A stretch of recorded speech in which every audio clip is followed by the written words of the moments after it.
वट सावित्री व्रत कथा। सुहागन स्त्रियां वट सावित्री व्रत के दिन 16 श्रृंगार करके सिंदूर, रोली, फूल, अक्षत, चना, फल और मिठाई से सावित्री, सत्यवान और यमराज की पूजा करें। यह व्रत करने वाली स्त्रियों को चाहिए कि वह वट के समीप जाकर जल का आचमन लेकर कहे कि मेरे पुत्र और पति की आरोग्यता के लिए एवं जन्म जन्मांतर में भी मैं विधवा न होऊं, इसलिए सावित्री का व्रत करती हूँ। वट के मूल में ब्रह्मा, मध्य में जनार्दन, अग्रभाग में शिव और समग्र में सावित्री है। हे वट, अमृत के समान जल से मैं तुमको सींचती हूँ। ऐसा कहकर भक्तिपूर्व एक सूत के डोर से वट को बांधे और गंध, पुष्प तथा अक्षत से पूजन करके वट एवं सावित्री को नमस्कार कर प्रदक्षिणा करे। वट सावित्री व्रत कथा। प्राचीन काल में मद्र देश में अश्वपति नाम के एक राजा राज्य करते थे। वे बड़े धर्मात्मा, ब्राह्मण भक्त, सत्यवादी और जितेंद्रिय थे। राजा को सब प्रकार का सुख था, किंतु कोई संतान नहीं थी। इसलिए उन्होंने संतान प्राप्ति की कामना से 18 वर्षों तक पत्नी सहित सावित्री देवी का विधि पूर्वक व्रत तथा पूजन कठोर तपस्या की। सर्वगुण देवी सावित्री ने प्रसन्न होकर पुत्री के रूप में अश्वपति के घर जन्म लेने का वर दिया। यथासमय राजा की बड़ी रानी के गर्भ से एक परम तेजस्विनी सुंदर कन्या ने जन्म लिया। राजा ने उस कन्या का नाम सावित्री रखा। राजकन्या शुक्ल पक्ष के चंद्रमा की भांति दिनों दिन बढ़ने लगी। धीरे धीरे उसने युवावस्था में प्रवेश किया। उसके रूप लावण्य को जो भी देखता उस पर मोहित हो जाता। कन्या की युवा होने पर अश्वपति ने सावित्री के विवाह का विचार किया। राजा के विशेष प्रयास करने पर भी सावित्री के योग्य कोई वर नहीं मिला। उन्होंने एक दिन सावित्री से कहा, बेटी, अब तुम विवाह के योग्य हो गई हो, इसलिए स्वयं अपने योग्य वर की खोज करो। पिता की आज्ञा स्वीकार कर सावित्री योग्य मंत्रियों के साथ स्वर्ण रथ पर बैठकर यात्रा के लिए निकली। कुछ दिनों तक ब्रह्मर्षियों और राजर्षियों के तपोवनों और तीर्थों में भ्रमण करने के बाद वह राजमहल में लौट आई। उसने पिता के साथ देवर्षि नारद को बैठे देखकर उन दोनों के चरणों में श्रद्धा से प्रणाम किया। महाराज अश्वपति ने सावित्री से उसी यात्रा का समाचार पूछा। सावित्री ने कहा, पिताजी, तपोवन में अपने माता पिता के साथ निवास कर रहे द्युमत्सेन के पुत्र सत्यवान सर्वथा मेरे योग्य हैं। अतः सत्यवान की कीर्ति सुनकर उन्हें मैंने पति रूप में वरण कर लिया है।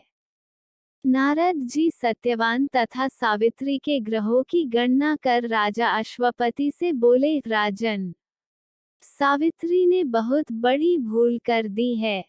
सत्यवान के पिता शत्रुओं के द्वारा राज्य से वंचित कर दिए गए हैं। वे वन में तपस्वी जीवन व्यतीत कर रहे हैं और अंधे हो चुके हैं। सबसे बड़ी कमी यह है कि सत्यवान की आयु अब केवल 1 वर्ष ही शेष है और सावित्री के 12 वर्ष की आयु होने पर सत्यवान की मृत्यु हो जाएगी। नारद जी की बात सुनकर राजा अश्वपति व्यग्र हो गए। उन्होंने सावित्री से कहा, बेटी, अब तुम फिर से यात्रा करो और किसी दूसरे योग्य वर का वरण करो। सावित्री सती थी। उसने दृढ़ता से कहा, पिताजी, आर्य कन्या होने के नाते जब मैं सत्यवान का वरण कर चुकी हूँ तो अब सत्यवान चाहे अल्पायु हो या दीर्घायु, अब तो वही मेरे पति बनेंगे। जब मैंने एक बार उन्हें अपना पति स्वीकार कर लिया, फिर मैं दूसरे पुरुष का वरण कैसे कर सकती हूँ। सावित्री का निश्चय दृढ़ जानकर महाराज अश्वपति ने उसका विवाह सत्यवान से कर दिया। सावित्री ने नारद जी से सत्यवान की मृत्यु का समय ज्ञात कर लिया तथा अपने श्वसुर परिवार के साथ जंगल में रहने लगी। धीरे धीरे वह समय भी आ पहुंचा जिसमें सत्यवान की मृत्यु निश्चित थी। सावित्री ने नारद जी द्वारा बताए हुए दिन से 3 दिन पूर्व से ही निराहार व्रत रखना शुरू कर दिया था।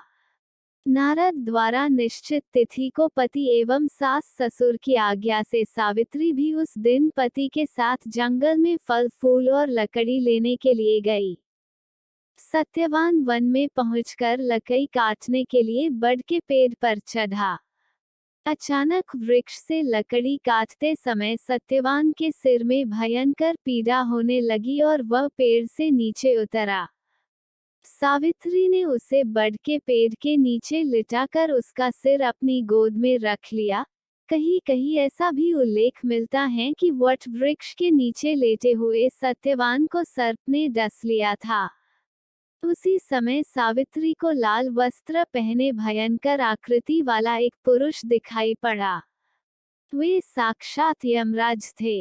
यमराज ने ब्रह्मा के विधान के रूप रेखा सावित्री के सामने स्पष्ट की और सावित्री से कहा, तू पतिव्रता है। तेरे पति की आयु समाप्त हो गई है। मैं इसे लेने आया हूँ। इतना कहकर देखते ही देखते यमराज ने सत्यवान के शरीर से सूक्ष्म जीवन को निकाला और सत्यवान के प्राणों को लेकर वे दक्षिण दिशा की ओर चल दिए। सावित्री भी सत्यवान को वट वृक्ष के नीचे ही लिटाकर यमराज के पीछे पीछे चल दी। पीछे आती हुई सावित्री को यमराज ने उसे लौट जाने का आदेश दिया। इस पर वह बोली, महाराज, जहाँ पति वही पत्नी। यही धर्म है, यही मर्यादा है। सावित्री की बुद्धिमत्ता पूर्ण और धर्मयुक्त बातें सुनकर यमराज का हृदय पिघल गया। सावित्री के धर्म निष्ठा से प्रसन्न होकर यमराज बोले, पति के प्राणों से अतिरिक्त कुछ भी मांग लो। सावित्री ने यमराज से सास ससुर के आंखों की ज्योति और दीर्घायु मांगी। यमराज तथास्तु कहकर आगे बढ़ गए। सावित्री भी यमराज का पीछा करती रही। यमराज ने अपने पीछे आती सावित्री से वापस लौट जाने को कहा, तो सावित्री बोली, पति के बिना नारी के जीवन के कोई सार्थकता नहीं। यमराज ने सावित्री के पतिव्रत धर्म से खुश होकर पुनः वरदान मांगने के लिए कहा। इस बार उसने अपने श्वसुर का राज्य वापस दिलाने की प्रार्थना की। तथास्तु कहकर यमराज आगे चल दिए। सावित्री अब भी यमराज के पीछे चलती रही। इस बार यमराज ने सावित्री को 100 पुत्रों का वरदान दिया है, पर पति के बिना मैं मां किस प्रकार बन सकती हूँ। अपना ये तीसरा वरदान पूरा कीजिए।